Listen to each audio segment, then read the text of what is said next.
Hey, what's up guys? Welcome back once again। आज की कहानी की शुरुआत होती है एमा नाम की बूढ़ी औरत को दिखाते हुए, जो बर्फीले जंगल के बीच अपने पति द्वारा बनाए गए घर में रहती है। एमा की जिंदगी उसी दिन खत्म हो गई थी जिस दिन उसके पति ने उसका साथ छोड़ दिया था। उन बीते लम्हों को याद करके आज वो बेहद भावुक है, क्योंकि आज उसे गुजरे हुए पूरे 1 साल बीत चुके हैं और अभी तक उसने उसकी एशेस को संभाल कर रखा है। लेकिन आज उसने फैसला कर लिया कि वो उसे उसकी पसंदीदा जगह पर बहा देगी। वो असल में एक लेक के पास जा रही है जहां दशकों पहले उनकी मुलाकात हुई थी। हालांकि मौसम खराब होने के कारण अभी वो जम चुकी है, लेकिन फिर भी एमा निकल पड़ी है खुद की सेमी ट्रक को लेकर, ताकि आज अपने पति की आखिरी यादों को खुद से दूर कर सके। ट्रक चलाने से पहले उसने अपनी और उसकी तस्वीर को खुद के सामने रख लिया, फिर चल पड़ी। बीच बीच में न्यूज रेडियो में सभी को लगातार इत्तिला किया जा रहा है, मौसम आने वाले दिनों में खराब होने वाला है और इसीलिए अगर किसी को कोई काम ना हो तो वो बिना वजह घर से बाहर ना निकले, वरना उनके लिए मुसीबत हो सकती है। ठंड का प्रभाव आगे चलने पर एमा की कार पर भी पड़ने लगा, जो चीज हमें उसकी विंडशील्ड पर पड़ रही बर्फ से पता चल रहा था। धीरे धीरे करके वो आगे बढ़ती गई, लेकिन अब उसे परेशानी होने लगी है सड़क को देखने, और इसीलिए उसने एक जगह खुद की ट्रक को रोका और आसपास नजर मारने लगी। अब कहाँ जाना है? तब वो साथ लाए मैप को खोलती है, लेकिन उसमें चीजें बहुत ही ज्यादा कॉम्प्लिकेटेड थी। वो खुद बाहर आई और देखने लगी कि किस मोड़ पर जाना चाहिए उसे।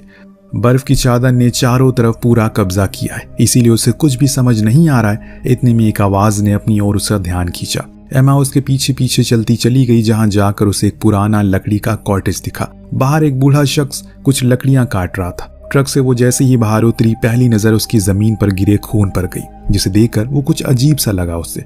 एक बारी तो उसका मन भी किया कि अपने कदम पीछे ले ले, लेकिन अब रास्ता पूछना था तो बात तो करनी पड़ेगी। उस बूढ़े शख्स ने जब एमा को अचानक से देखा तो वो खुद भी डर गया, जिसके लिए एमा ने उसे माफी मांगी। फिर वो उसे झील तक जाने का रास्ता पूछती है।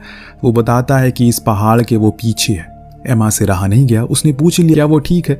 उस शख्स ने धीमी आवाज में कहा कि हाँ, पर एमा की नजरें उसी खून पर थी, जो देखकर शख्स ने जवाब दिया, ये बस हिरन का खून है। एमा वहां से वापस आ गई और ट्रक लेकर पहुंच गई उसी झील के पास, जहां उसे अपने पति की आखिरी निशानी को खुद से दूर करना था। पर यह पल उसके लिए बहुत ही भावुक होता है कि इस दौर में वो इसी झील के ऊपर अपने पति के साथ फिशिंग के लिए आया करती थी। उन्हीं चमकते हुए पलों को याद करते हुए उसने अपने बैग से उस राख को बाहर निकाला। तभी अचानक से उसे कहीं से गोली चलने की आवाज आई, जो सुनकर वो फौरन भागते हुए गई और अपनी ट्रक के पीछे छुप गई। इस दौरान उसकी नजर गई जंगल में, जहाँ एक लड़की बेबसी की हाल में भाग रही है, मानो कोई उसका पीछा कर रहा है। एमा को काफी अजीब लगा और अचानक उसी पल उसके पीछे वही बूढ़ा शख्स आ गया, जो उसे बंदूक दिखाते हुए कहता है, अगर अब इससे आगे तुम भागी तो मैं तुम्हें शूट कर दूंगा। वो लड़की डर के मारे उसके साथ वहीं घर चली गई। आपकी तरह ही एमा के मन में भी कई सवाल पनपने लगे हैं, जैसे कि कौन है ये लड़की, क्या चाहता है ये शख्स, आखिर क्यों वो उसे इतना तड़पा रहा है, इसका मकसद क्या है। इतने सारे सवालों के घेरे में उलझी हुई एमा परेशान हो जाती है। उसे ख्याल आया क्यों ना वो पुलिस को कॉल करके सब कुछ बता दे, पर इस बर्फीली जगह पर सिग्नल आना भी तो नामुमकिन है। इसीलिए उसने अपना सामान वगैरह लपेटा और निकलने का सोचा। परंतु जब वो झील के बाहर आ रही थी, तभी उसकी ट्रक एक गड्ढे जैसी चीज में अटक जाती है। हजारों कोशिशों के बाद भी कोई हल नहीं निकला। वो उसे वहीं छोड़ पैदल ही आगे बढ़ती है। बीच में उसे वही बूढ़ा शख्स का कॉटेज दिखा। उसके मन में ख्याल आया क्यों ना वो जाकर चेक करे कि असल में चल क्या रहा है। तभी उसकी नजर उस बूढ़े आदमी पर गई, जो कार लेकर कहीं जा रहा था, और यही सही मौका था पता लगाने का। इसीलिए वो धीरे से गेट के पास गई, लेकिन वो लॉक था। तभी उसकी नजर बेसमेंट में बनी एक खिड़की पर गई, जिसमें झांकने पर उसने देखा कि अंदर वही लड़की बंद है, जिसे उसने अभी थोड़ी देर पहले झील पर देखा था। एमा ने उससे बात करने की कोशिश की, पर मुंह पर टेप होने की वजह से वो कुछ बोल नहीं पा रही है। उसे समझ नहीं आ रहा है कि इस लड़की का क्या कसूर है, क्योंकि इसे यहाँ पर बंद किया गया है। ना ही अंदर बंद लड़की को पता था कि इस अजीब से सुनसान जगह पर यह बूढ़ी औरत कैसे पहुंच गई उसकी मदद करने के लिए। दोनों ही अपनी कश्मकश में डूबे हैं। तभी वहां पर 2 गाड़ियां आकर रुकी। एक में बूढ़ा शख्स की पत्नी भी थी, जिसके हाथों में बंदूक था। शायद कुछ गड़बड़ होने वाली है, इसीलिए एमा ने ग्लास पर लिखा कि वो वापस जरूर आएगी। अभी फिलहाल उसे जाना पड़ेगा। अंदर उन दोनों पति पत्नी की बातों से हमें पता चलता है इसमें उन दोनों का बराबरी का हाथ है। आज वो अपने शिकार को खत्म करने वाले हैं, यानी कि उस लड़की को। इतने में उस शख्स की पत्नी के नाक से खून आना शुरू हो जाता है। इसी के दरमियान उसकी नजर एक ग्लव्स पर पड़ी, जो देख वो समझ गई कि जरूर यहाँ कोई और भी आया था और हो सकता है कि उसे सब कुछ पता चल गया हो। इतने में वो उसे एमा के लिखा हुआ वो संदेश भी दिख जाता है, जिसे अब वो पूरी तरह से पूर्ति हो गई है कि यहाँ जरूर कोई ना कोई तो आया था। उसने अपने पति से पूछा कि ये दस्ताना किसका है। वो भी हैरानी से देखते हुए कहता है, मुझे क्या मालूम है, लेकिन ये तुम्हें कहाँ मिला। उसने बताया कि ये बाहर पड़ा था। जो सुनने पर वो भी परेशान हो गया। उसे याद आया कि एक लेडी आई थी उसे झील का रास्ता पूछने के लिए, हो सकता है कि ये उसी का हो। ये सुनने पर उसकी पत्नी आना गुस्से से लाल हो जाती है, क्योंकि अगर उसने जाकर किसी को भी बता दिया यहाँ पर क्या हो रहा है तो सब कुछ खत्म हो जाएगा। उन्हें जिंदगी भर की जेल हो सकती है। इसीलिए वो बंदूक लेकर बाहर चली गई और जबरदस्ती रेनॉल्ड को भी अपने साथ लेकर गई।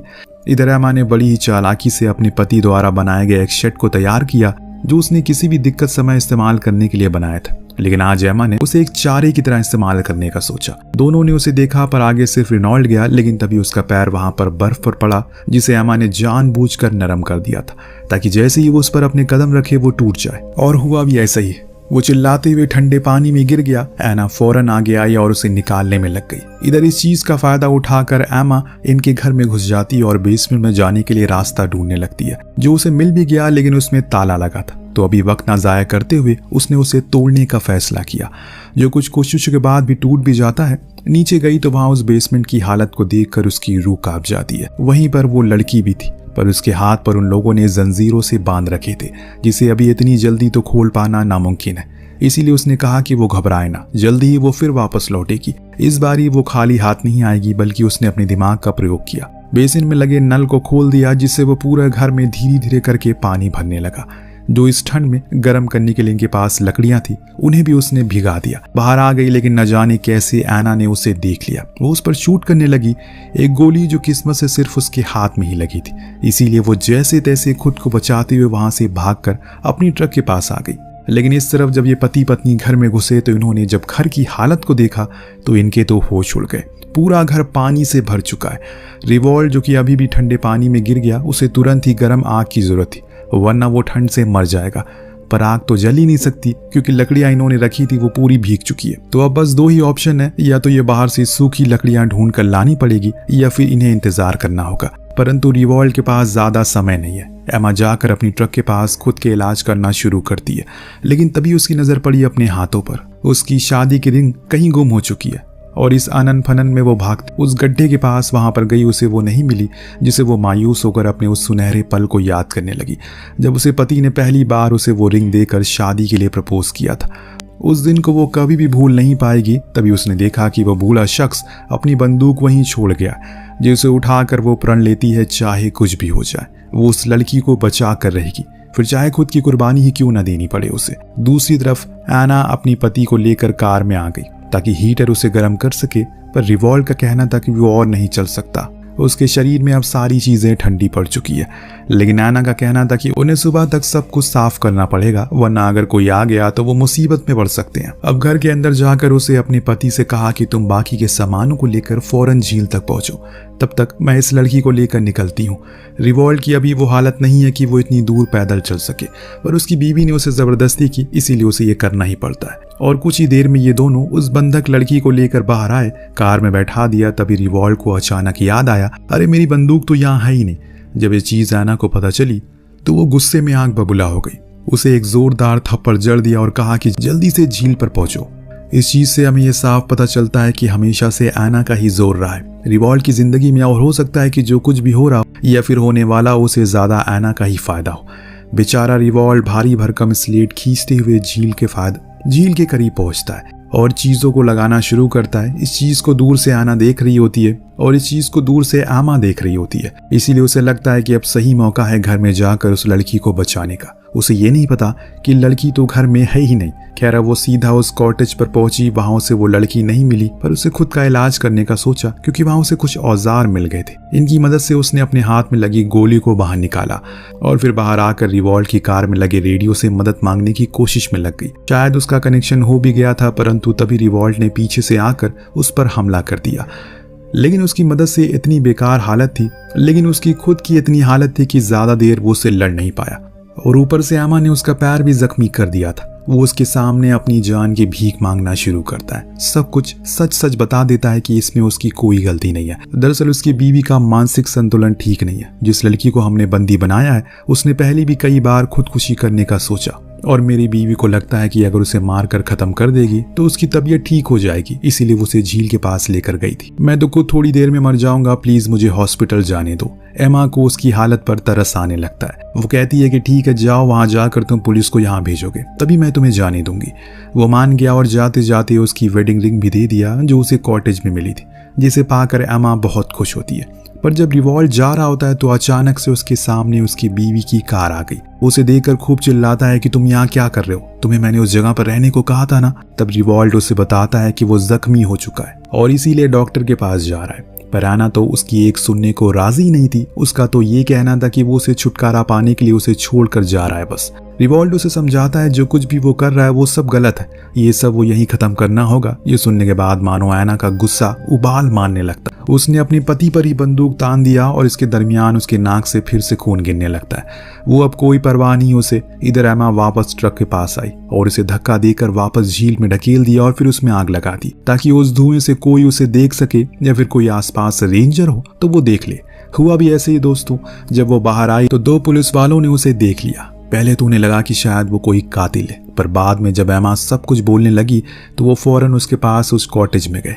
बाहर खड़ी आना की कार उसे दिख गई तो ये दोनों पुलिस वाले उतरकर उनके करीब जाने लगते। उसने दोनों को शूट करके खत्म कर दिया और फिर एमा पर भी गोलियां चलाने लगी, पर वो तो सही समय पर ट्रक के पीछे आ गई। इस बीच उसने देखा उसने अपने पति को मार डाला है, यानी कि रिवॉल्ट अब इस दुनिया में नहीं रहा, लेकिन उसकी पत्नी तो शायद किसी को जिंदा नहीं छोड़ने वाली। सही मौका देखकर एमा ने उसके पैर में शूट कर दिया, जिससे अब वो घायल हो चुकी है। इसीलिए उसके पास अब समय नहीं है वो कुछ कर सके, उस लड़की को बचा सके। लेकिन तभी वो दोबारा खड़ी हो गई और गोलियां चलाने लगी, जिससे बचने के लिए एमा एक पल्ले के नीचे छुप जाती है। तो आयना ने उसे पल्ले को ही गिरा दिया और शूट करके, जिससे अब वो बेहोश हो जाती है। उसी बेहोशी में उसने उस दिन को याद किया जब वो अपने पति के लिए नाश्ता बना रही थी।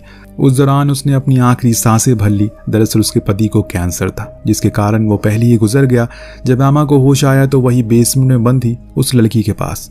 होश आने पर उसने सबसे पहले तो उसे आजाद किया और फिर उसका नाम पूछा, जो था मिया। देन वो बेसमेंट के पीछे वाले गेट से बाहर निकलने की कोशिश में लग गई, परंतु बाहर आना खड़ी थी जो उसे वापस अंदर भेज देती है। दोनों ही परेशान थे कि अब उनके साथ क्या होगा, क्योंकि अगर इस औरत को उन्हें बस मारना ही होता तो वो कब का मार चुके होते। लेकिन उसने ऐसा नहीं किया क्योंकि उसके इरादे कुछ और ही है। अगले दिन हमने देखा आयना इन दोनों को लेकर उसी झील के पास गई जहां उसने एक टेंट लगाया हुआ था, जिसके अंदर जाने पर इन्होंने देखा वहां पर लिवर ट्रांसप्लांट करने के उपकरण रखे हैं, जो देख दोनों ही समझ गए कि क्या होने वाला है। इसीलिए आमा ने कहा कि तुम मेरा लिवर ले सकती हो, पर उसका कहना था उसका शरीर अब बेजान हो चुका है, उसे एक जवान लीवर चाहिए क्योंकि उसे अमर होना था। उसने जबरदस्ती एमा से कहा कि मियाँ को लेटाओ और हाथ पैर बांधो। उसने ऐसा ही किया, लेकिन जानबूझकर थोड़ा हल्का बांधा।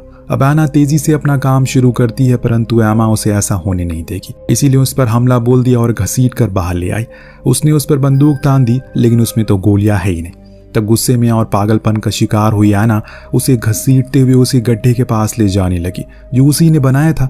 लेकिन तभी मियाँ ने खुद को आजाद कर लिया और बाहर आ गई, परंतु एमा को पता था कि अब इस हाल में नहीं है कि वो और लड़ सके। उसने चालाकी से खुद की हथकड़ियों से आना को भी बांध दिया और उसे लेकर उसी गड्ढे में कूद गई। तेजी से वो गहराई में जाने लगी और अपने साथ उसे भी ले जाने लगी। अपनी आखिरी सांसों में उसने वो किया जो वो करने के लिए यहाँ पर आई थी। अपने पति की राख को उसने उसी झील में समा दिया और खुद भी उसमें डूब गई, लेकिन उस लड़की को बचा लिया जिसने उसे खुद से वादा किया था। खामोशी से उसने खुद को कुर्बान कर दिया। शायद इसी को डेस्टिनी कहते हैं। उसने कभी नहीं सोचा था जो जगह उसे हमसफर की पसंदीदा होगी वहीं वो अपनी आखिरी सांसें लेगी। ऊपर खड़ी मियाँ को बर्फ में छिपी एमा और उसके पति की तस्वीर मिलती है, जिसे जिंदगी भर एमा ने अपने सीने से लगा कर रखा। लेकिन अब मियाँ उसे अपने साथ ले जा सकती है क्योंकि उसके लिए एमा एक फरिश्ता थी, उसे बचाने के लिए आई थी, वरना जिस जगह पर वो कैद थी वहाँ कोई इंसान कभी पहुंच ही नहीं सकता।